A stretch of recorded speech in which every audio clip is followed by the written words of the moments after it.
Let's hear from the coach. This is Behind the Beard with Bobby Smyrniotis, Forge FC head coach and sporting director. Now, the woman who takes us there, here's Mackenzie Barwell on the Forge Audio Network. Week 15 of Behind the Beard. You're just cleaning out your kids' stuff. They were at practice today. Let's talk about that. Yeah, summer's still here. Schools aren't back in, so once in a while they like to make their appearance. I thought they were in Greece, no? Yes, they were. They're back. Okay. They're when? back. Last week. Nice. They definitely play soccer. I saw them. Oh yeah, they keep busy. That's for sure. Their mother spends a lot of time on the road taking them to trainings as we're working on Becker's free kicks. Honestly, wasn't sure. At first, I was like, okay, they look like kids. I don't know who they are. But then I thought, by the looks of one of them shooting, I was like, is this someone from Sigma? Like, actually, I thought they were a call-up or something. How old are they again? 12 and 9. Okay, very nice. They're getting there. They're getting there. Okay, one other thing that I wanted to ask you about regarding practice. Yesterday you were playing, and I wanted to bring it up because I remember at the coaches clinic, one of the coaches pointed out to me something that he really respected about you was how immersed you are into training. So with that said, why do you feel it's so important to, be a part of the team in that regard? Well, I'm immersed in training, I think, through my energy and the way I talk with the players. Mm-hmm. Not a lot of times do I get involved in training. Fair enough. I guess yesterday was one of those special rare days on a match day +2 where there's half recovery, half work. And the numbers were off, so I decided to give Eddie his day off from being involved and got myself moving there. It was a good day overall, though. Yeah. I was going to ask how often you do it, so it's kind of hard to come by. You know what? You do it once every so often to make sure the performance is top. So that make sure you don't have a down day. You leave off on a high, the players feel good. They're like, coach can still play a little bit. Yeah. But if you do it every day, you may expose yourself. So. Right. So it's keep it limited. Strategically, you have to keep it limited. I heard that you used to show off a bicycle kick every once in a while. Is that true? Who has told you this story? No comment, but can you please elaborate on that? I cannot reveal my source. Malcolm Duncan. Noah Jensen. Tristan Henry. You used to bicycle kick at practice? Yes. What? That's crazy. I didn't see one yesterday. No, you're not going to see that at this point. This was years ago. Okay. Well, good to know that it did happen at one point. Yes, I liked my acrobatics. Mm-hmm. I will say, now that I've been watching practice over the past couple months, I feel like I'm pretty accustomed to the structure of it, right? Because, there's the activation, passing and finishing, gameplay, all that stuff. But something that I was curious to ask you was how you make the necessary adjustments based on prior matchups, but also future games, because I figure it's probably a difficult task kind of simultaneously accommodating both things, Yeah, so when you look at how you plan training, there's obviously the tactical components that you have to look at, the technical side of things, and then the physical. So you need to find a way to marry all those together. So, based on where we are in the week, how many days we have between games and so on and so forth, it's, we find the right balance. We'll always go with match day -4, and, we've got 4 different things we'll work on. So based on the previous game, if we need to bring up something from there or it has to do with a future game, we'll go with one of those 4 or 5 topics, pressing, counter-pressing, counter possession, different things like that. Match day -3, same idea. So it's very structured in what we're doing in those days. It sticks to our match principles all the time. So it's not so much we're playing this team, we have to change our whole way of doing things. Okay. But it's more of what we need to refine, what didn't maybe go well, what can be improved, but what's also going well, and within your own. Yeah, we need to make sure that we keep on doing that because as coaches, it's easy to say, "Oh, this didn't go well in last game. Let's work on that." But you always have to reinforce the positive too, because there's, I think, usually a lot more positive in what we're doing than negative. So you need to keep on that track as well. Can we talk about the match day -+ system? For those of you who don't know, and I might be doing this for myself, but what does this mean? Yeah, so we played on Saturday. That's obviously your match day. The day after is match day +1. Traditionally for us, it's a recovery day in a full week of training. Match day 2 would have been Monday when we come in, and when you have a full recovery the day after, it allows you to do a little bit more work on the match day +2. Yeah. In the past, we've also done recovery the day after a game, match day +1, and given a day off, match day +2. But you have less time to work on individual things. So you switched it back. Yes. Okay, so we go recovery day the day after the game. If any players need to be in for any type of actual therapy or anything in there, they're in. Otherwise, full day off. Match day +2 usually is a day of a lot of individual work. So a lot of positional work, different things that players just need individually. Match day +4, -4. So we go from match day +2 to match day -4. So there's the switch. Okay. All right, you with me? Yes, I know. I didn't want you to bring up the quick math thing again. So a lot of small sided work. A lot of transitional type of play where we're working on both sides of the ball, and we'll usually do a little bit more of a lift, lower body, but most of it is done on the field through the exercises and the circuits that we do. Match day -3 is your biggest day of the week, where you're working on a lot of 11v11. So you have a lot of endurance work physically. Match day -2 is your speed day, so everything's done at match tempo. Match day -1. That's your precision day, as I call it. Right, so that's day you're before. getting your tactics, getting your last minute preparations ready to go. And that way in the week, you've never worked also on the same energy system twice. So it's one theory of doing things, and that's how we do it. Cool. Okay, well, I want to go. Do you remember all of that? Yeah. Just make sure you watch this back. Yeah, I was going to say, I think I'll have to go back and edit and take notes.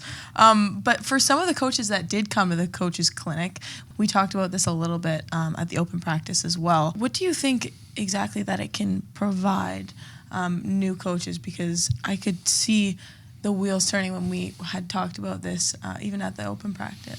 I think sometimes the biggest thing is just seeing the insight of what a day looks like in a professional club. And, each club coaches are a little bit different, but a lot of coaches also follow a similar path. When you look at methodology, there's maybe 2-3 common ones out there, and then it's how you put your spin on it, each and every coach. But I think for coaches working at the youth level or different levels who don't get the chance to work with the same players every day and all this, it's a way to see football and soccer, and it's utopia, because that's what we have here. Every day we show up to training and we know we have 22 to 24 players, barring an injury or something wrong with a player. At the youth level, you don't know if you're going to have 20, 16, 14, if a car broke down, somebody's parents are home from work. So, that's the beauty of working at the professional game. It's, to be honest, it's the easiest side to run training and plan, because everything's standard. They all have to be here. You don't need to worry about the carpool falling through or anything like that. Exactly. So they're always here, and it gives you an ability as a coach to really focus and work on your methodology, work on your principles as best as possible. And I think that's a great insight for coaches to see, what goes into a day. It's not a matter of showing up here at 9:30, getting on the field at 10, done at 11:30, and gone by 12. We're in here as a staff 6:30, 7 o'clock in the morning. When we're on a good day, we're out of here at 2 o'clock in the afternoon, and we usually still have some things that we have to take care of when we leave the office. Unless I keep you for behind the beard. There you go. Then it takes a little longer. Yeah, we're within the clock. Yeah, okay. Okay, moving on now. When I was watching the post-match press conference from Saturday, you briefly touched on how Ottawa's looking, and you mentioned that within the last 7 or 8 games that they've played, they're kind of coming back into the same form from their original 2019 game, or I think from last year. Last year, you had said, my bad. Okay. It's interesting because they don't need to have, 80 or 90% of the possession to finish. So now, knowing that going into this weekend, my question for you is, how have you been preparing to kind of keep those opportunities that they do have, few and far between? Yeah, it's always a decision you have to make going into these games. We've had a lot of success playing against Ottawa over the years, and in the last year, including this year and last year, and facing them in the difficult way that they set up and they play. And there's always 2 decisions you have to make as a coach. You can continue on the same path, which is try and be very good on the ball and be the aggressor and so on, knowing that that's something that they enjoy and that they want to counter with, or you can flip the script and give a team the ball and say, you play. So that's always something that's open, and it's something we've used in the past with teams in that style. We'll have to wait to Saturday to figure out which one we'll use. But that's the beauty of the game. And I say if you want to win, you have to be very good at one or very good at the other. So although it's not my favorite style of football, when a team like Ottawa has used in the past, it's very effective, and that's also a measure of a coach getting something very well from the team. Because to win and to be a champion, I think you have to be either fully one way in the way you defend, or fully one way in the way you attack. The in between is a lot of random football, and what we've seen in our league this year is a lot of random football. Yeah. Oh my gosh, I just don't know how you adapt to that because it's so different. Well, it's different if you haven't faced it. We face it a lot. Right. In all of our games. Okay, my bad. So you're Right? They just do it very well. right. Okay, so I see what you mean by you can't really be in between. You have to be committed to one side or the Well, other. at least for me, a successful club. We've been a successful club over these years, playing an attacking brand of football. But with that, over the last 3 years, we've had the best defensive record in the league, playing an attacking brand of football. So you can defend by being very efficient in the way you do things in the opponent's half. So sometimes the best way to defend is to defend, and sometimes the best way to defend is attack. And you choose, that you have to make sure you have full buy-in from your players. Yeah, you're Because right. they're both very difficult to do. I remember you saying that even in some of these games where you feel like you aren't at your best, you're still coming away with some of. I think G actually has the most clean sheets in the league right now. You can see Yes. it.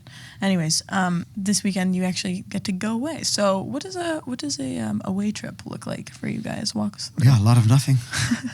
A lot of spare time. You're not visiting like the Parliament buildings or anything. No. Like that. I've seen that. You know what? It's pretty close to our hotel, so sometimes we'll go for a Maybe, walk. yeah. Depends on what time we get there the day before the game, just because, we'll review what we have to review. And if we feel like some fresh air, it's like 3-4 blocks away. So we'll spin around the little downtown area in Ottawa, but the day of the game, it's a lot of nothing. I heard a funny story yesterday about the final last year in Ottawa.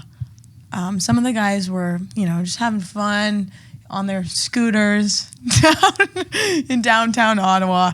And I think Seba and Chris ended up going on a trip that was accidentally a little bit too long, and they didn't know where to drop off their scooters. Noah told me to ask you about this because that's as far as I know. Yeah, what's come out of that is we're a day before the final, and we've got one guy getting into a team meeting right on time, and one guy missing. Yeah. And from that came Chris Kalongo's emergency speed. Chris Kalongo, if you know him, he's not a guy who moves at the quickest of paces. No. Right? In everything he does. But on that day, he claimed to have used his emergency speed to get back to the meeting. So that stuck with everyone. So None of us saw it, because we were in the room waiting, but he did say he used emergency speed to get back. So we're still waiting to see it live. Live. In real time. So the two of them were riding their scooters downtown. They don't know where to drop them off. So Seba ends up giving his scooter to Chris. Yes. I think they had a problem, I don't know how this works, but putting the scooters back into that little parking thing. Yeah. And then getting locked or something. So I'm just picturing Chris like riding both. So Seba, being Seba, just left it and probably said, I'm getting to the meeting on time today. And left his buddy out there on his own. No, Yes. hung out to dry. So Chris just eventually came in like a few minutes late kind of thing? Yes. Right. Emergency speed. Emergency speed. Heard it here When first. he got into the room, he was not sweating. So Really? Maybe he just rode. Maybe he just rode the scooter all the way to the meeting. All right, Bobby, that's gonna wrap it up there. I'm gonna have to follow up with Chris next week, maybe on the I emergency think speed you'll thing. have to. This has been Behind the Beard with Mackenzie Barwell and Bobby Smyrniotis. If you like what you heard, please like, follow, subscribe, comment, and share. Funny thing is, How do you I don't control? think Coach's beard is real. Do not. Is this on? Ready? So That's a crazy take. listen, he grew it during COVID. It just right? appeared. And then we're doing Zoom. 1 week he had no beard. Next day, full beard. There was no in between. No growth. There was Do you know what? There was no in between. I have not seen a photo I or challenge any. you to find a mid beard Bobby. Now that I think about it, Exponential growth out of nowhere. 100% feels like 0 to 100. Yeah, literally. Welcome. So there's some questions about the validity of your beard, by the way. About the what? Thank What do you mean the validity of